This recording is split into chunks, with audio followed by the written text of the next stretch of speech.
a step too far. First, though, another pavement problem, door-to-door salesmen and the tactics they use to clinch a sale and, more importantly, their commission. Following an investigation by this programme, one part of a national network has closed down after we exposed its shocking methods. Kirsty Hemming has the inside story. The Cobra Group is a door-to-door marketing company. Its network of salespeople walk the streets, touting products such as credit cards, gas and electricity and telephone contracts on behalf of other companies. These so-called human commercials are promised a bright future. They're told if they're successful, they could eventually employ staff themselves and go on to run their own company as part of the Cobra Group network. But we came across some disturbing reports about how part of the network might really treat its workers. There's plenty of complaints online, but we wanted to know what life as a Cobra Group employee is really like. So we sent an undercover reporter here, Cobra Group's offices in Bristol.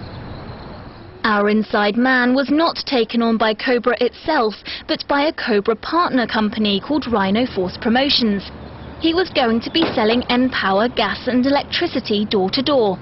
He was on commission only, earning as little as £3 per sale, but only if he followed the rules. Back to the timekeeping, obviously, as I said, if people come in late, there is a 25% fine of their daily profit. And if they don't turn up for the day, it's actually 50%. Now, this book, right, I've given you this book. I've got your names on it. If I see these books lying around, I'm going to fine you. So, Rhino Force boss Jimmy Adjeton-Moby said he would take 25% from our reporter's commission if he was late for work, half if he missed a day, and even fine him if he left his training book in the office. Employment barrister Hilary Winstone says she's appalled. Frankly, and if I can speak for myself here, I think this is an absolute disgrace. It's, regardless of whether these people are employees or workers, these are unlawful deductions from their money, and it's simply not on. Workers at Rhino Force are told they're self-employed, but Hilary Winstone has had a look at our secret footage, and she thinks they could be entitled to an employed status.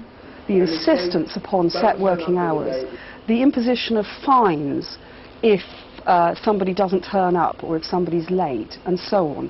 This is a very strict timekeeping regime, and therefore, in my opinion, an employment tribunal would more likely than not find that these people have employed status. With an employed status comes rights, such as the national minimum wage. It would be something that I imagine the minimum wage department or unit of the Inland Revenue would be very interested to look into. Some of the money the reps earn is paid in cash during high-energy group sessions. 150. Following this meeting, these reps were sent out on the streets, but their cold calls don't always get a warm reception. Across the West, many householders are fed up with door-to-door selling in general. No one should come to your property and saying these things to you. And there is a lot of people that's so vulnerable for this sort of talk. Gerald Griffin is trying to stop cold callers with a sign in his window, but it seems a mere sticker wouldn't be enough to deter Jimmy. What you'll find is some people have stickers on their doors. Yes. Right. But I still knock on them personally, because a lot of the times, if they point it out, I just apologise and leave. Right. And some people don't actually notice it's there because it's been there before they moved in. Right. And sometimes they notice, but because you're such a pleasant person, they want to listen to you anyway. And if pleasant Mr. Adjeton-Moby does persuade you to buy N-Power gas and electricity, you've still got 14 days to change your mind. But Jimmy isn't keen, you know about it. You know, the first time when he was on the food and I hear him say, "Oh, sign up now, you can cancel in 14 days. I literally bit his head off. Not really, but I said, no, you can't do that. Maybe to put on the success one, it's quality as well, isn't it? Very important. Never ever say that again. Jimmy didn't respond to our request for an interview, and the Cobra Group didn't want to appear on camera. They did, however, issue a written statement saying they found Jimmy in breach of his contractual obligations, and they have terminated his agreement with the Cobra Group.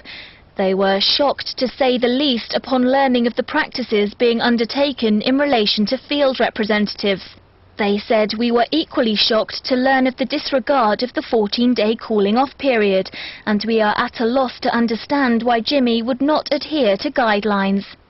As a result of our investigation, Cobra has cancelled its contract with Jimmy, and Rhino Force Promotions has closed down. There are several hundred other marketing companies currently operating as part of the Cobra Group. We have no evidence of any wrongdoing by any of those companies.